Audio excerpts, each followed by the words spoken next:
What is going on? What is going on? What is going on? Back at it with another live episode at another open house. Got some time, man. Time to kill. Let me set up here. Hopefully, it looks a little bit better with overall sound and the video. But if not, my goal, hopefully this week or next week, is to get a hotspot because some of the locations I'm at doesn't have the best signal because I'm streaming straight from my phone. So you know how that goes, man. But anyway, I want to talk about open houses. It's the first thing I want to talk about. If you don't know me, my name is Michael James Clark III. Might not mean nothing to you, but it damn sure means something to me. That's my dad's motto. I adopted that motto. I love that motto. You know, your name might not mean something to somebody else, but to someone or to you, it definitely should mean something. You know what I'm saying? So we're gonna talk about open houses and once again how I prepare for open house. This is a new open house that I'm at. I'm at 7129 Long Meadow Drive. I was afforded this opportunity maybe about a week ago. I guess you could say about a week. I try to do them a week in advance if I can. If not, maybe 3 or 4 days in advance. I believe the Knox training wants you to do it at least a week or two to know, hey, so it gives you time to market the property as well. However, what I found works for me is like a week in advance is enough. But if you want to do some extras when it comes to open houses, so let me go back to the scenario. So what I do is I notify the listing agent, find out if the property is available, if it's vacant, secure the time. From that point, there is one step that the listing agent must do. I mean, everything else is on you, but one thing that the listing agent must do is actually put the open house. It's a public open house, um, I guess, button or whatever you got to click, but they have to actually input this information manually to let the public know that, hey, this is going to be open house. So this will get broadcasted on Zillow, Realtor, all those different platforms. So if someone's looking to attend open house on a particular day, they'll see everything that pops up, within the market in El Paso. So that's the first thing you need to do. Second thing I do immediately is I start working on my marketing material. Majority of my marketing material is online. So what I'm doing is I have a template for all of and it took some time to develop the template, but this template works for each and every one of the properties that I host. I'm just taking photos, making sure that, hey, these photos will work for whatever particular property. I'm updating the information of purchase price, square footage, price, like I said, purchase price, and then also any other detail that I think needs to be added onto that flyer. That's a quick read. I'm adding it. Not only does it help when I do this, but it also helps me memorize the information as well, because you have to understand, like I said, this is not like the movies. It's not like a TV show where the realtor's here and they know every intricate detail about a property. They don't. That might be the first time they're actually visiting a property, to be honest, when they're doing an open house. Or if you ask a realtor, hey, come show me the property, it's brand new to them as well. I mean, they see the photos, you get the information off the MLS. Yes, we can see all that good stuff. However, past that, it's new. So from the time I walk in and you're bright-eyed, I'm bright-eyed as well, trying to make sure I know what I'm looking at as well. So that's what I do. It helps, like I said, having that information get inputted manually helps me remember that information. Now, once I get that done, the next thing I'm doing is preparing. I'm making sure I'm going to be able to stage the property right.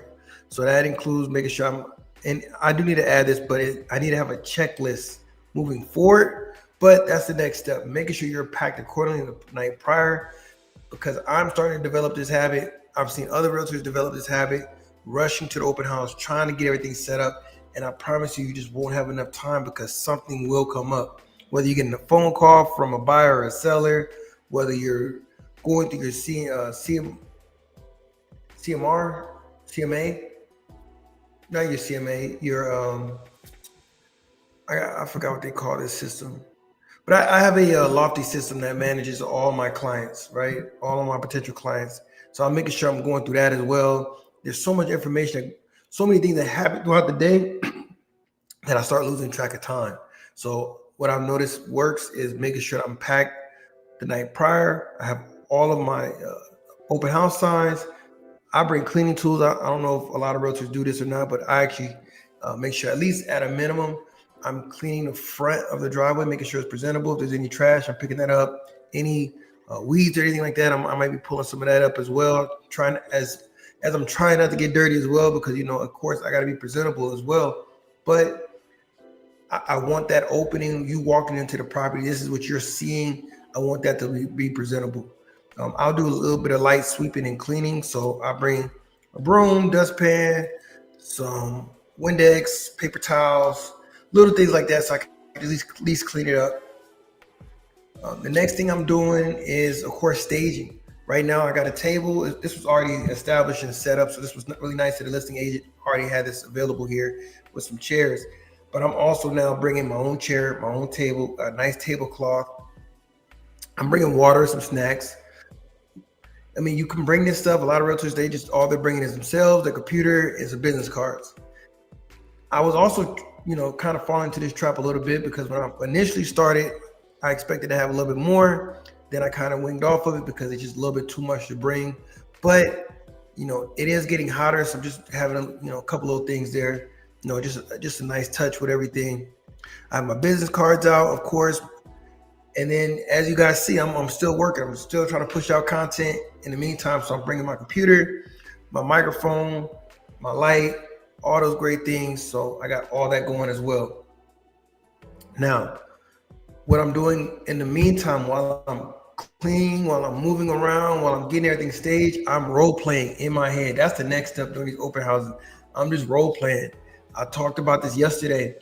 You literally have to talk to yourself. I'm telling you, and you have to say it out loud. It's not good enough just to go through the motions through your head and trying to, no, you want to talk it out, be as aggressive with yourself as possible. So say, for example, you're doing a role play with a new customer coming into their house. They're very standoffish. They really don't want to talk to you. How do you move the conversation? How do you get something out of that individual? I've had challenges where I have people, you can tell that they're just coming in, they want to move around, and they want to get out as quickly as possible. They want to answer no questions. They don't want to talk to anything, talk to anybody. I've noticed those clients as well. And what I've learned that works for me at this point is, if I can get them to answer a question, or at least talk about the day, the time, the weather, something to break that ice, then I'm getting them talking, and now we're engaged. But I'm also, I noticed those other, like I said, there's still clients that just refuse to talk. I'll just hand them a business card. I found that does work. Just, not being too pushy, be approachable, smile. Like, that's an attribute that I'm learning as well. Like, when someone comes in, I'm smiling, I'm greeting them. I want to say my name very clearly so people understand. I like going by Mike, but I said Michael seems a little more professional, but Mike is shorthanded, so it makes things look a little less formal. So I go like, hey, my name is Mike Clark. Or, hey, I'm Michael, by the way. What's your name? But that first initial 10 seconds, boom, I'm introducing myself, I'm shaking hands, and I'm getting their name. Immediately when I get those names, I'm trying to reuse it if possible in the conversation, if I can. If not, I finish the conversation, and then from there, I have a notebook and I quickly jot it down. So as the client or potential customer is walking around, I write it down, and then when they come back, I can now reuse their name, because I promise you, this is one of the side effects from being in the military, and I still got a lot of different things going on with me. But I find little things, little tricks of the trade that'll help me still be approachable, and also, remember certain things in the moment. So I just got to have those little tools in my tool belt. Now, also when they're coming in, I do give them a little bit of information just on the home alone. I give them the purchase price, square footage. I give them a little blueprint of the home. I'll talk it out. So say, for example, someone comes in and say, hey, my name is Michael Clark with the Ward Team. How are you? What's your name? And they'll go through that, they'll tell me their name. I'll jot it down in my mind. From there, I'm going to say, well, how did you find us today? Go from there. Find out how did they find me out through the signs. Do they have a realtor? I don't ask about realtors immediately, but that's an opportunity where it may present itself. Hey, my realtor told me about this open house, or my realtor's here, or hey, I just was walking in the neighborhood, or I'm a neighbor. Boom, that's it. All right, so I lock that in. From there, like I said, I'm going through tell them the purchase price, square footage, give them the land, and then from there, I'm saying, hey, well, take your time, walk around. Would you like a guided tour? Would you like to just walk around on your own? They'll say, oh, I just like to walk around my own. Okay, well, take your time, walk through the house. Let me know what you think. I would love some feedback on the home, and then from there, I'm just thinking in my mind, what's the next thing I want to talk about when they get back. So that's literally it, man. That's it. That's it in a nutshell. What I also do prior to coming to the open house is I do use my tool called Lofty, and that is a CRM, right? My CRM stores all of my potential clients. What I found out that is difficult, and this is for anybody that's in sales, anybody that has to track clients and track potential customers and have to reach out and touch them so many times. This system right here is beautiful because my broker's been saying it for a minute. He said, oh, you need to set this up. You need to set this up. And I didn't know what he was talking about. But I finally figured it out, and it's beautiful, man. I don't know if I can show it to you guys. Let me see if I can show you what I'm talking about. Let me see. I'm going to stop this screen share, and then I'm going to do another one so you guys can see what I'm talking about. Share screen. Boom. And then here we go. Bam. So this is my Lofty, right? I can set this up with a photo of the home. So you see that on the left-hand side, you see the address, my name, it shows hosted. But then on the right side is a QR code. So if you have your phone, you can just sign in from there. Instead of having you sign in with pen and paper. And I'm telling you, the difference between the two is a little less informal, and then two is a little less pressure. So if they decide they want to use it, it's here. If not, it's fine. If they don't have their phone and you say, hey, Mike, how do I do it? It says right here, fill in form here. This is the information I'm getting. This is the same information that you're going to see on your phone. Now, what am I getting? I'm getting your name, your email, your phone number. I'm getting you to opt in. So it's going to allow me to call you, text you, all this great stuff, because, in the state of Texas, you're not allowed to, especially if someone's on a do not disturb list or do not call list. That's a big no-no, man. You can get in trouble for that immediately. So this is by checking that box, you're agreeing to all that stuff. You're agreeing that I can reach out to you. Also, I'm getting a little information about the properties you're looking for. Are you working with an agent? That's the other opportunity that helps out a lot, right? Do you have to sell your house first? This is great, right? This is great. So this is what I have on my table facing my business card. So if they want to sign in, they can sign in. I really don't kind of like force them to it. It's there, it's moving. So it kind of catches their eye immediately. And like I said, it helps. Yesterday, I got 2 potential clients. They went ahead and they signed in. I got a lot of information. I'm going to be reaching out with them next week. However, this CRM immediately to the text, it sends an email, welcome email.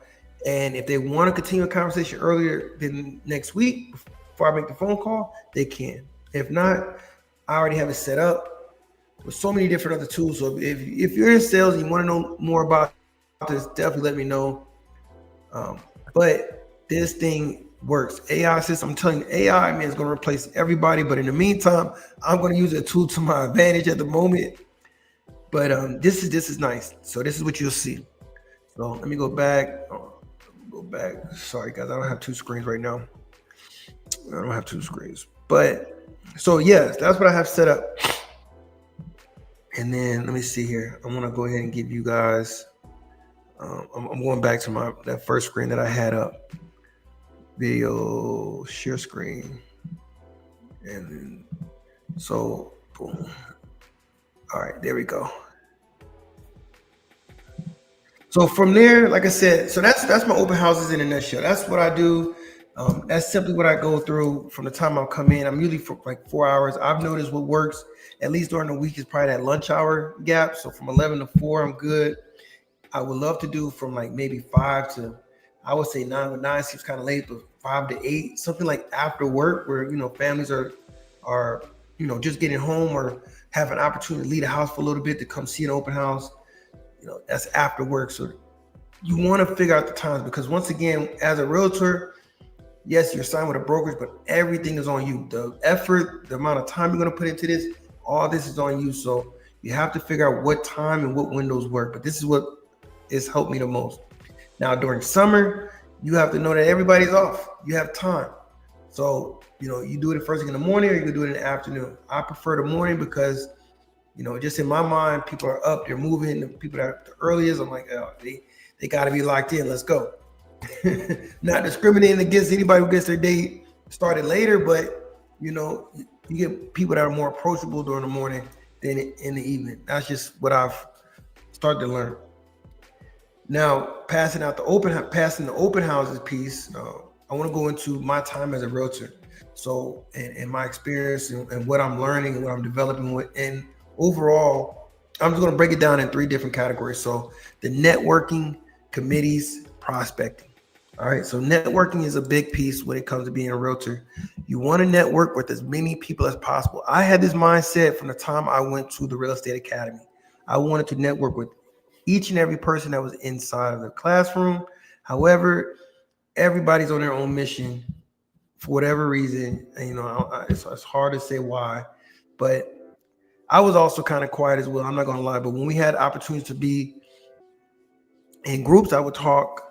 I would try to get people's phone numbers. I would try to network that way, because I knew eventually we will all be realtors, right? In less than a month or two, in less than 2 months, we're all gonna be realtors. We should all probably network and get to know each other, because I may be able to go to the same brokerage as you, and now we got multiple listings together. You may have a listing.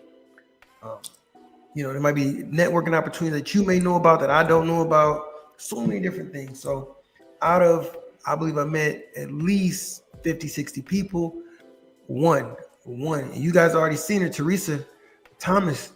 We were able to network, bond, really build a friendship at this point.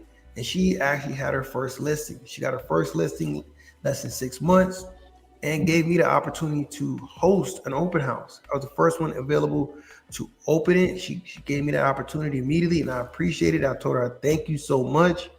And that's what this thing's about. Networking, talking to people, and just collaborating. That's the biggest piece. So if you are from a hospitality if you have a hospitality background, or you've done more of a corporate setting, being a realtor is going to work for you easy, because you already know how to communicate, you know how to talk, you know how to network, you know all that stuff. When it comes to the 48 powers of law, all that stuff, you know it, and you understand it at a high level. I had to relearn it. I learned it a little bit in the military. I got to the staff side. I made staff sergeant, but I wasn't in a staff role for a while. And when I was, I didn't really take it seriously. I was kind of still working as a private instead of working as that NCOIC that I should have been doing, like delegating, all that good stuff. But like I said, I'm picking it up. So once I'm grasping the idea of networking. Now we're talking about committees. Committees is another great opportunity to, 1, network, and 2, be a part of so many different things that are happening in the city. And because you're a realtor, you have more of a what will be the phrase? You're basically considered a subject matter expert at this point. So you're speaking on behalf of people who don't have the residential mindset, or understand the residential market, or real estate market out here in El Paso. You're kind of advocating for everyone else around you. So I give you a great example.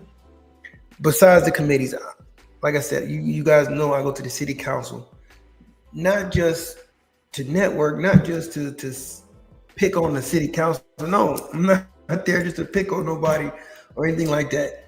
But what I do is I go as a concerned citizen first. I'm reading through the agenda. I'm seeing what pertains to me, if anything. If not, now I'm looking at anything in the agenda that is, real estate related, that I may need to advocate for some of the buyers that I've had, or some of the sellers I've had, or, just individuals in general. I mean, I know people on Section 8. I know people in low income housing. I know people in multi-million-dollar homes, and I talk to these people daily about real estate. Like that's all I talk about. If you know me, you know that's all I talk about, real estate. So that's no matter where the conversation going, at some point we're going to talk about houses, and then I'll end up understanding your viewpoint and understand where you're coming from, and then vice versa. That's I love talking about it. So that's what I take that opportunity to go to the city council to speak on those type of topics. So when I see something in the agenda, then I'm speaking for it, and that's allowing me to bring more information to my client and broadcast more out to everyone else, right? But the committees is within our local real estate association. So we have a local real estate association that every realtor has to be a part of. Now, I say realtor, or I don't know the correct pronunciation, realtor, right? But you have realtors and you have sales agents. Anybody could be a sales agent, but to be a realtor, you have to be a member of GEPAR. You have to be a member of GEPAR, the National Real Estate Association. You have to be. No ands, buts about it. You got to pay your dues. But this thing comes with so many opportunities, so many different resources, classes. It comes with a lot. And if you want to practice real estate, I don't know any brokerage right now that doesn't require you to be part of GEPAR. I have no idea if there's any, but mine did. I was going to sign up anyway, so it didn't even matter.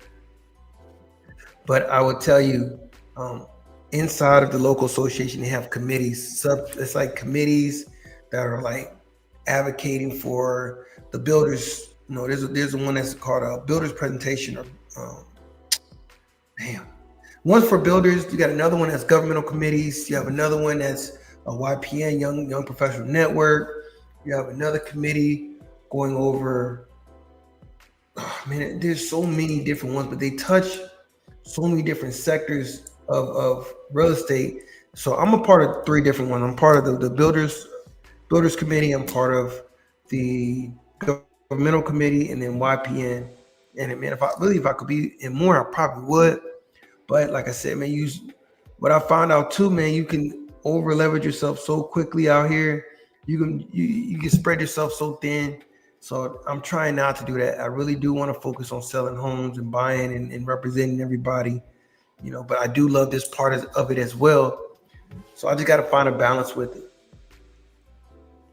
So the next thing, and I'll say the last thing with the committees, like I said, it's a representation of, it can only be a representation of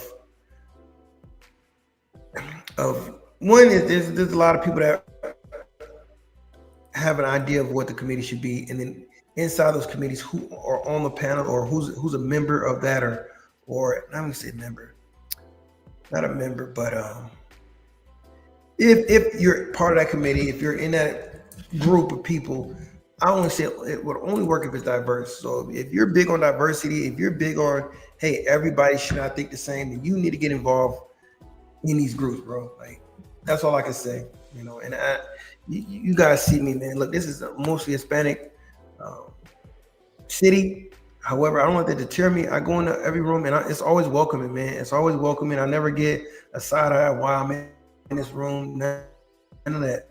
It's always been great. So, I say that to say this: don't be scared to get in certain rooms and don't have a preconceived notion of what may happen. Just go and participate and add value wherever you go. That's my goal, is to always add value.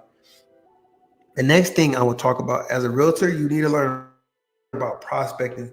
This was difficult for me. It's still difficult for me. But I've been reading a lot of books. There's a lot of realtors that's reading a ton of different books with a ton of different information, right?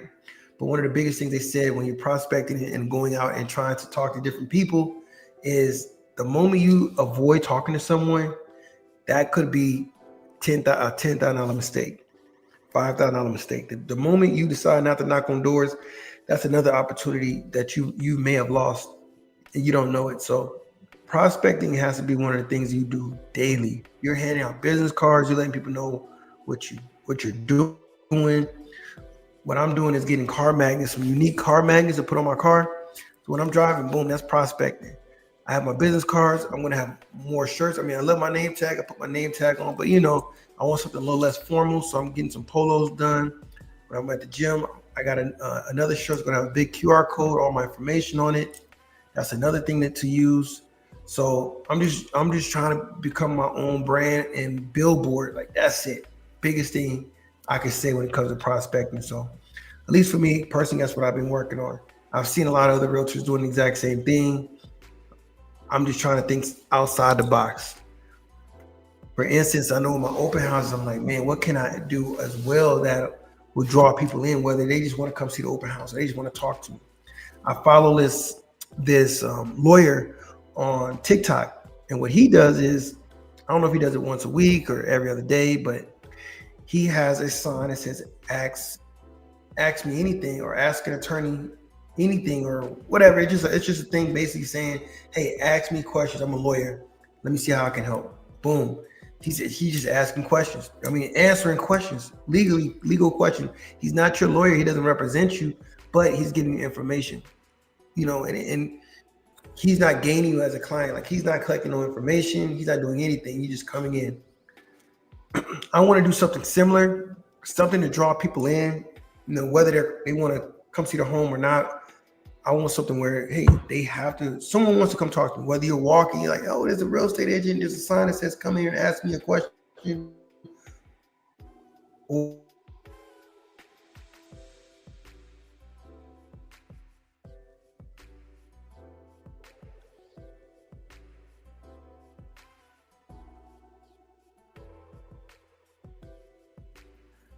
But yep, so that's it. And then the last thing I would say, man, I do enjoy being an agent. So it's not all bad. It's not all bad. I would say the biggest thing though is discipline. You gotta have discipline. I've never used a calendar a day in my life besides grade school, man, when they gave you those agendas and you had to write stuff down. And I only used that for about a week. Man, ask me what my calendar, ask me to show you my calendar. Let me show you my calendar.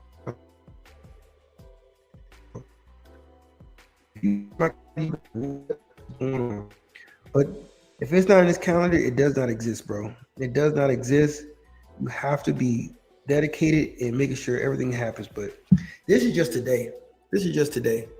Like, this is just today, But I put everything on here, so if there is something that I need to do, I can see it, and I can be open to it. If I don't have anything going on, like right now, I have some conflicting stuff right now. I should be doing administrative tasks, but I'm over here doing open house, which is great. So I could put that off. I also had a USO opportunity with the mortgage lender or mortgage. I had an opportunity with another person to do an event at the USO, but I have this open house going on for the next 3 days, so it kind of conflicted. But if this would have had fell through and I didn't have this opportunity, of course, that's when I would have went to the USO situation. But, and then later today, I have a community meeting with our city representatives. I'm going to try to go to that as well. But yeah, man, I'm telling you, this is literally my schedule.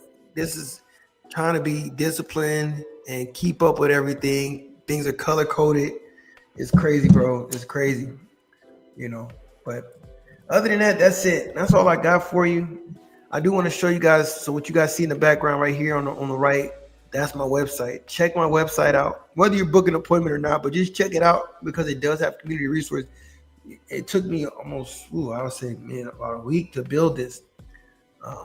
And I didn't have to code it or nothing like that. I just used GoDaddy, but you have to really build the pieces that you want and go from there and make it as unique as possible. And that was my goal ultimately.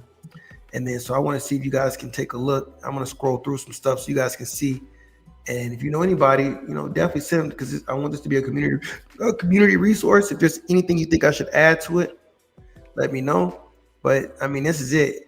It shows my buyer's consultations, seller's consultations. These are all free, of course. And then a foreclosure consultation. If you want to know a lot more about the foreclosures, if you want to know one-on-one, you want me to walk you through the bidding process, all this stuff, I can do that. There is a fee for it, as you can see, but you can book that. I also have a PDF format of all the resources that I've used, that I've collected over the 5 years that I've been doing it, been going down there. So I've collected a lot of information.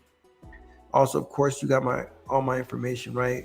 My office, my phone number. You can set up an appointment, drop us a line, all that great stuff. And what's even better, and I would challenge you to go look at any other realtor page. You know, I love my realtors out here. Don't get it twisted, but I'm on a lot of different platforms. You can check me out. And that's why I'm trying to build more content so I can make sure, it's just not sitting vacant, but it's there. I have Facebook, I have Instagram, I have my LinkedIn account, TikTok, Twitch, X, Yelp, and YouTube. All that's on here. And of course, you can also subscribe. And I'm going to add a blog to it later on. I'm going to try to do a blog once a month and add that as well.